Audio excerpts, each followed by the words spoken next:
We are being treated to political theatrics between the president of Kenya and his deputy. This is no different from what we witnessed during the Ruto regime.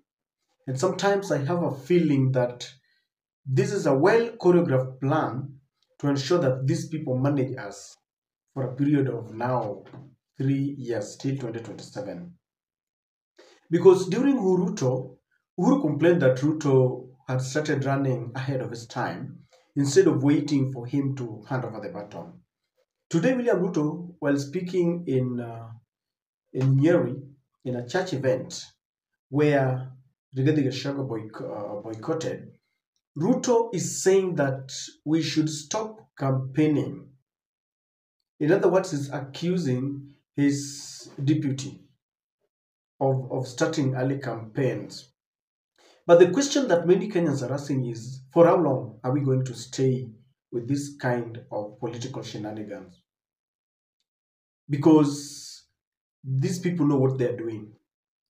Now, Kimani Ichung'wah, while speaking at that event, urged William Ruto that the best thing that he needs to do to his deputy is to shake him off like a snake. He was using an analogy that Rigathi Gachagua, he didn't mention his name, but he was using an analogy of some snake that is in Ruto's hand, and Ruto needs to shake it off, not because it will bite Ruto, but because it will bite Kenyans for the sake of Kenyans. Unajua wewe umeitwa majina mengi, sitaki nirudie yengine hapa isisemekane ni mimi nimekubatiza, lakini kutoka Zakayo umeitwa na ukakubali in order to get us to the show safely. Pia rais, unajua hivi majuzi, just like our bishop has told us, even from fellow countrymen and even people in your team that you work with, you have been christened as a cunning hare, ambaye ameuliza mwenzake waende wakachape mabibi zao, na sisi wengine tukaitwa hyenas. Unajua wengine tumeitwa barking dogs and you're the dog owner. But I want to tell you, Excellency, take heart. Haya mambo yote, yale majina yote utaitwa, yale matusi yote utatukanwa, just get this country to the show safely. Because if you trust in God, and the Lord that has gotten you to where you are and gotten our country to where we are, will deliver this country and get us to show safely, and we'll be a safe and prosperous nation. Don't be afraid. Shake off the snake. That viper on your hand, Your Excellency, the viper, the snake in your government, please shake it off. Shake it off, Your Excellency. Shake it off, not for your own sake so that it doesn't bite you. Shake off the snake on your hand so that your hand may do what the Lord purposed that hand to do, to deliver our country safely. The question is, on which side are you? On whose side are you? Do you think Rigathi Gachagua should be impeached? Do you feel Rigathi Gachagua is being disrespectful to William Ruto? Or do you think William Ruto is the one who's got no respect to his deputy? Now, before you answer this question, I want you to ask yourself another. Of what benefit, of what significance is it to you as a Kenyan, as a taxpayer, that Rigathi Gachagua is impeached or not? Because from what Kimani Ichung'wah is saying, he's definitely urging William Ruto to shake off a snake, and that snake is Rigathi Gachagua. So even if Rigathi Gachagua is impeached or not, how is it going to help you as a Kenyan? Because we have a lot of problems bedeviling us. And as Senator Onyonka says, these people are not fighting because of problems that we have. You've never had them, quarrel about the exorbitant prices of basic commodities, about the hiked, fee prices in schools. They don't disagree because of you and I who elected them. And come to think of it, they are enjoying taxpayers' money.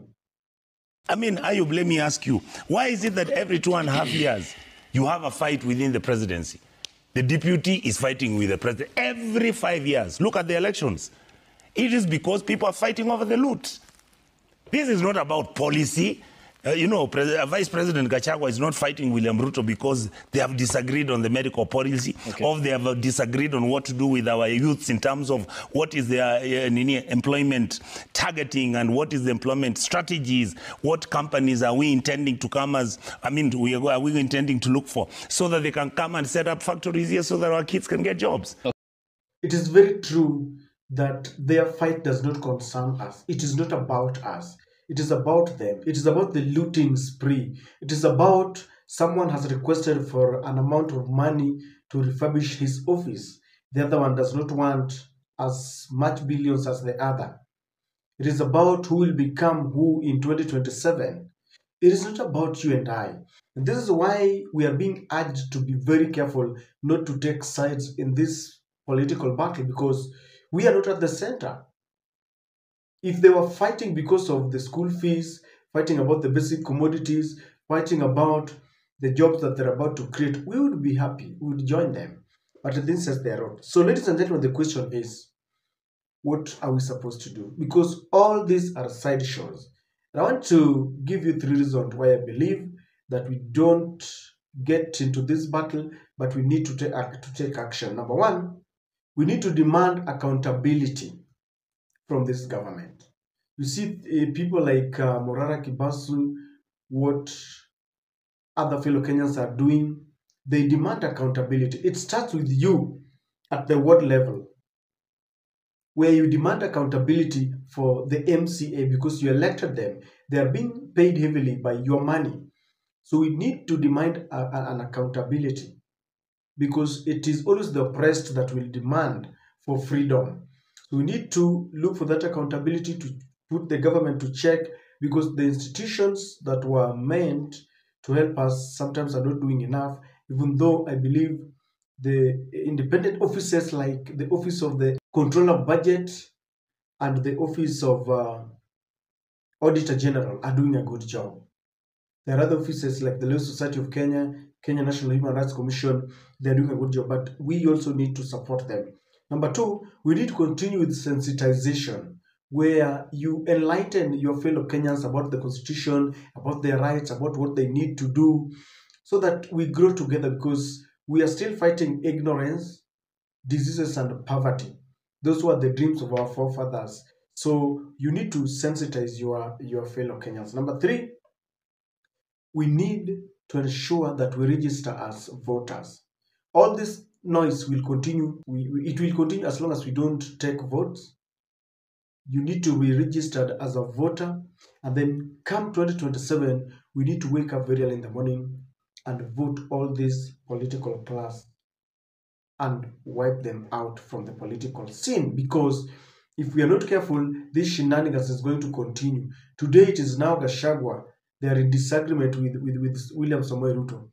I mean, we are not all that, gullible the way they think. If they're fighting for their personal gains, let them continue. But for us Kenyans, we need accountability from them. So whether Gachagua is going to be impeached or not is none of our business, ladies and gentlemen. It is all theatrics, all sideshows.